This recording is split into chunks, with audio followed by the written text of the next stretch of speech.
Eh bien, je crois que c'est maintenant le temps. Nous sommes en direct et nous sommes ici à cette fabuleuse patinoire devant les habitations Jeanne-Mance. Je suis en compagnie de Pierre, mon animateur. Alors, Pierre, ça va? Oui, ça va, Maurice, c'est toi? Ah, ça va très bien. Alors, Pierre, voilà les joueurs qui commencent à arriver. Et c'est Barack Obama, l'arbitre, qui porte le flambeau olympique. Et les huileux, l'équipe ONI du public, là, qui sort. Et voilà, ils vont traverser une ligne de partisans. Alors, on va écouter les pétrolières, les huileux. Les huileux représentant les pétrolières Suncor, Vladimir Poutine, Harper, Petro-Canada, Enbridge. Et les ours polaires. Et voilà! Les ours polaires. Et voilà les favoris de la foule qui entrent sous les applaudissements et les encouragements. Alors, comme tu le remarques, Pierre, il y a clairement une équipe qui est favorite par la foule ici. On sent l'appui du public derrière les ours polaires. Absolument, absolument. Les ours polaires qui vont faire une période de réchauffement. Une période de réchauffement qui sera assez courte comparée à la période de réchauffement qui pourrait nous attendre si la situation climatique ne change pas. Ça pourrait être une période de réchauffement assez longue. Clairement, il y a deux enjeux très différents pour les deux équipes ici, Maurice. Les ours polaires jouent pour leur existence, leur survie. Absolument. Alors que, pourquoi jouent les pétrolières? Je te demande, Maurice. Eh bien, ils jouent pour des montants d'argent assez astronomiques, je te dirais. Les contrats négociés chez les huileux sont pharaoniques, rien de moins. Et leurs contrats sont évidemment conséquence directe du prix du baril. Absolument. Et le baril qu'on voit d'ailleurs protéger le filet, ils se servent d'Éric et d'un baril pour protéger leur filet. C'est un peu illégal, mais... Et pourtant, leur équipement, quand même, semble assez pauvre, donc on dirait qu'ils avancent masqués, quand même. Hein? En fait, ils n'ont pas beaucoup d'arguments à présenter, si on peut dire. Ils n'en ont qu'un seul, alors ils s'en servent à outrance. Oh, l'arbitre a une pote des huileux. Des huileux, les Oilers, absolument. Oui, oui. Oh. Alors, on sent un certain parti pris.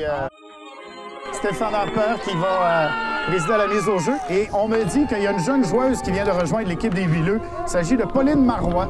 Ouais, très vite sur ses patins. Ouais. On me dit qu'elle n'a pas été repêchée directement, elle s'est dépêchée plutôt d'arriver dans cette équipe directement dans Anticosti. Oh, ouais, voilà! Le match.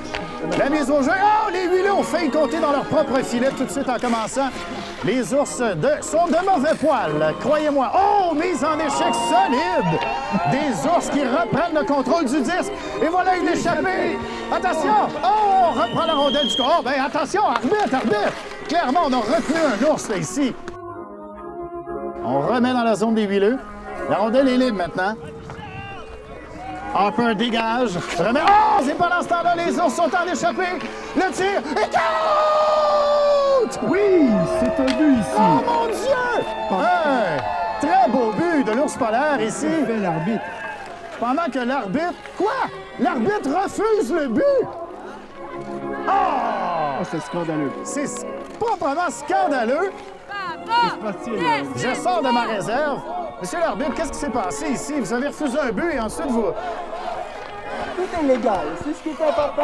Les pétrolières ont plusieurs droits. Elles ont déjà payé pour l'actif pétrolier. Il faut leur laisser quand même une chance.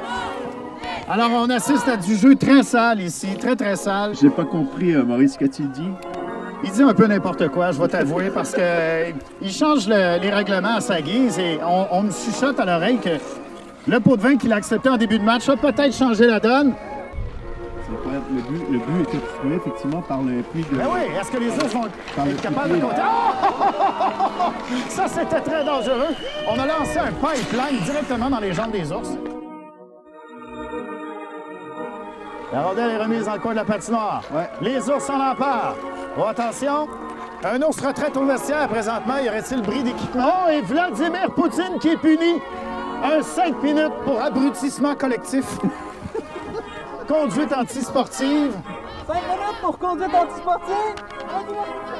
Et on souhaite sans doute un bannissement de la communauté internationale, franchement. Oh! Trop de joueurs sur la patinoire. Alors, on remet Suncor dans son lobby. On le remet dans le lobby des pénalités. Les partisans du jeu propre et renouvelable commencent à reprendre espoir. Mise au jeu dans le... Mise au jeu. Oui. Il y a encore ici un Derek qui est tombé devant le but. Oui, et l'arbitre... Oh! Une autre pénalité pour Stephen Harper cette fois. 5 minutes pour avoir retenu toutes les mesures de mise en œuvre de lutte au changement climatique. Oh, Stephen Harper, 5 minutes pour avoir retenu. Alors, il y a fort à parier qu'après le match, Stephen Harper va couper le financement à l'arbitre. derrière le filet, on s'attaque au gardien de but. Le gardien de but est attaqué. Une loi non écrite nous dit qu'on ne doit pas toucher au gardien. Et les Villeux n'en font pas que... Oh! On a arraché la tête d'un ours! Et le garde. Et l'arbitre ne voit rien. Quel C'est arbitrage, vraiment... Maurice, c'est incroyable. J'ai jamais vu un match comme ça. L'équipe des Villeux représente une disgrâce mondiale. C'est... Oh! Quel arrêt! Quel arrêt de la part des ours! Ah! Et on se sauve avec la tête du gardien de but, de la côté de Poutine. Oh! Attention! Le tir! Et le but! 3-0! C'est extraordinaire ce qu'ils font dans des conditions, dans des circonstances extrêmement défavorables. Extrêmement, Maurice, oui. je crois qu'on peut... Oh! Et les Villeux qui poussent leur baril dans la zone des ours, là! Qu'est-ce que c'est ça? J'ai jamais vu ça. On veut marquer avec le baril. Oh! Attention, on pousse le baril dans le filet. Alors, l'ours tente tant bien que mal. Il est seul pendant que l'arbitre discute avec le reste de l'équipe des ours. Incroyable. Incroyable. Le comportement des pétrolières est complètement antisportif. Il faudra malheureusement les disqualifier et la médaille d'or ira aux ours. Et aucune médaille pour les pétrolières, clairement. Ils se traînent les pieds, ils nuisent au changement climatique. Mais alors là, pas du tout. Il faut même augmenter les changements climatiques. Alors, ils menacent les Jeux olympiques. Les pétrolières, aucune médaille. Les ours l'emportent. C'est ma décision. Oh! Eh bien, vous l'avez entendu en Eh bien, direct. Maurice. Confirmé par la bouche de l'arbitre, c'est une victoire sans équivoque de la part des ours polaires, 3-0. Exceptionnel, Maurice. Merci, Exceptionnel. public, d'avoir manifesté. Puis, il faut dire, Et là- a vu très bien quels étaient ses intérêts à long terme. C'est quand même très beau ce qu'on a vu parce que malgré l'adversité, les ours ont tenu leur bout, le public les a encouragés. Et il faut se dire ça, il faut se dire que la lutte continue tant et aussi longtemps que les décideurs seront plus sensibles au milieu des affaires qu'au milieu humide. Il faudra continuer ce genre d'affrontement, malheureusement. Malheureusement, oui. Donc, c'est un rendez-vous l'année prochaine. Absolument, parce que c'est loin d'être terminé cette série. On s'embarque dans une longue série épuisante pour les deux équipes sûrement. Mais on sait que du côté des ressources renouvelables, c'est du côté des ours polaires qu'il va falloir aller voir parce que eux, ils en ont énormément de ressources et il faudra effectivement les protéger. On voit la remise des médailles. C'est très beau. Ah!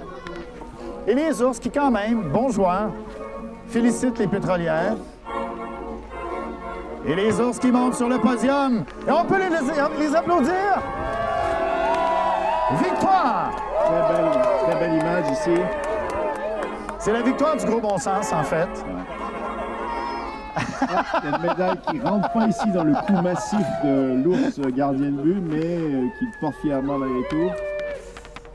Et Maurice, ce qui est intéressant de noter aussi, c'est que la petite tempête de neige de ce matin n'a pas empêché cet événement.